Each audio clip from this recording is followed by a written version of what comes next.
I Did Not Hurt Them by Donovan 221.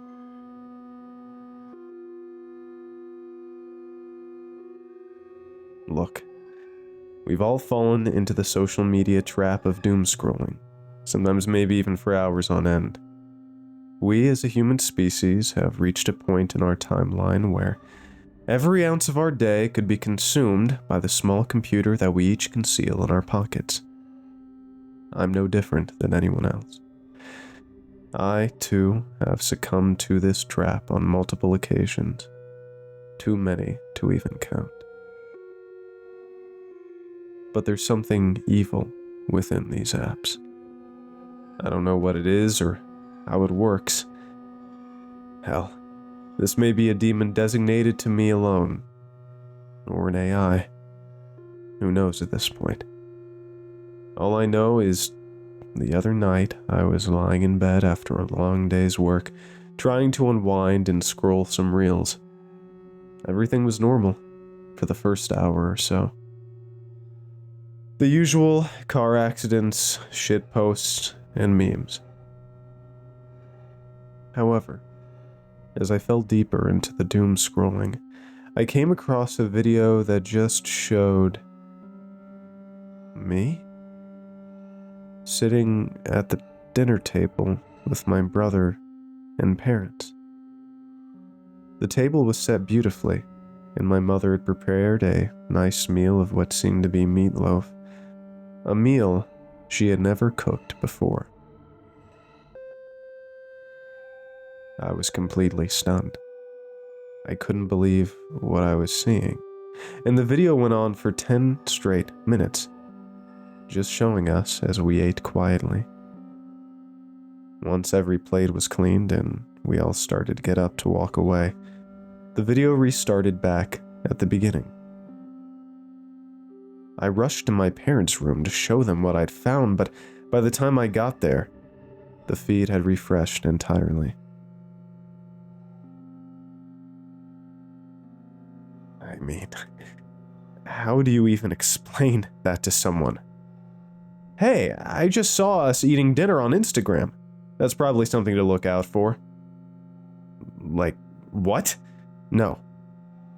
Luckily, though, I had remembered the username.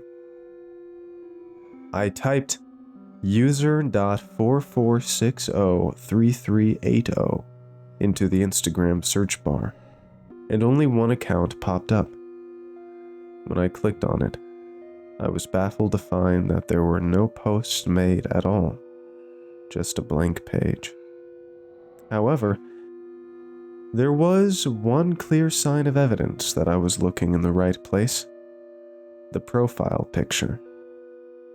See, this account had 0 followers, 0 following, and everything about the page looked gray and new. Everything except for the profile picture, which was me, yet again, staring into the camera for a photo I did not take. My face was soulless and hollow, barely maintaining the essence of a human. This was clear evidence, though, and I ran to show my parents again. I was profoundly disappointed when both my mom and dad insisted that it had to be one of my friends playing some kind of prank on me. I don't know why I expected either of them to understand. I mean, they're parents. What do they know about social media? Nevertheless, I reported the account for pretending to be someone else, and by the next morning, it had been taken down. Relieved, I went to work with warmth in my chest. When I got home, I repeated the process, kicked my shoes off, plopped down on the bed, and began scrolling. This time, a good quarter of what I saw was me, posted from different, all new accounts. None of the videos were actually me. They all captured me doing things that I had never once done. Walking a dog I never had. Browsing in a library I'd never seen before. All taken from obscure angles like the person behind the camera was hiding. Thoroughly creeped out, I reported every single page I came across. It totaled up to something like 30 different accounts, all dedicated to me. And I got the notification when each one had been taken down. I decided to take a break from the reels after that, putting my phone away in a drawer and going outside for some fresh air. I actually didn't even pick up my phone again until it was time for work the next day. When I did, a notification was displayed across the screen. I had been informed that my Instagram account had been taken down for, quote, pretending to be someone else, unquote.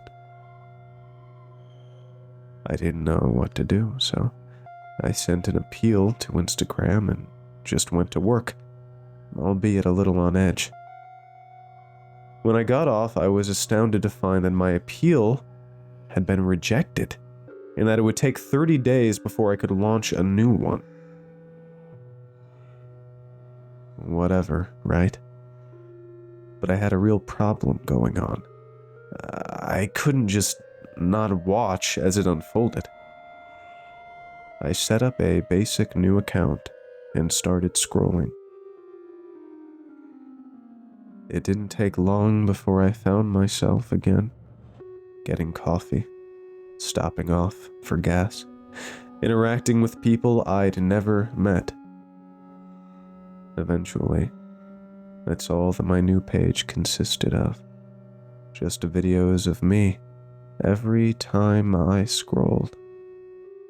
There were now too many accounts to report, all with that same random string of numbers username.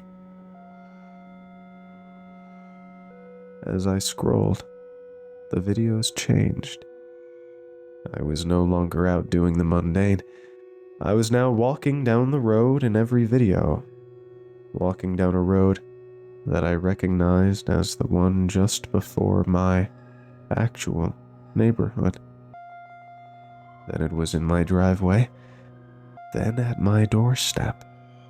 Then, as if nothing happened, back to the regular Instagram feed. Puppies, nature, advertisements. All the accounts were gone. All the videos were gone. And I felt like I was going crazy.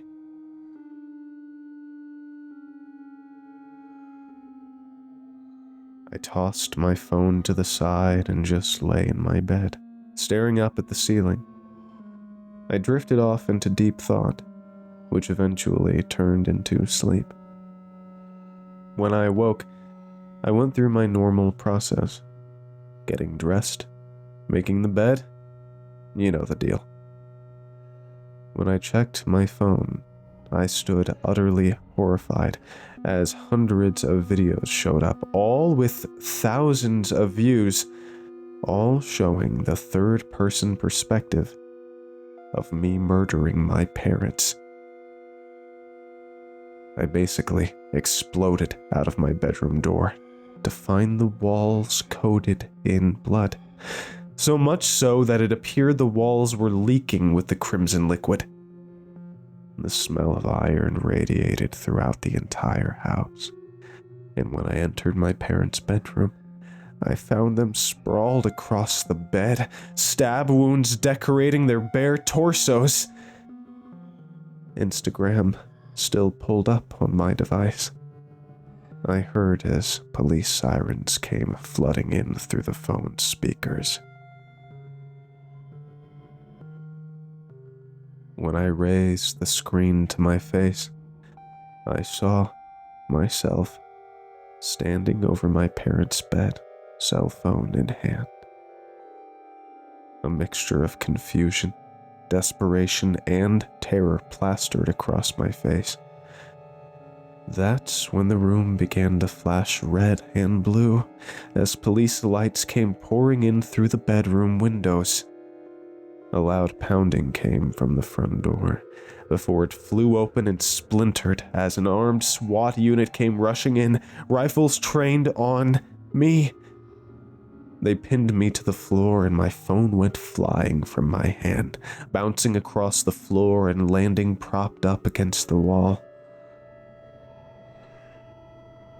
The last thing I saw on the feed was me being handcuffed before it refreshed back to the kittens and baking recipes.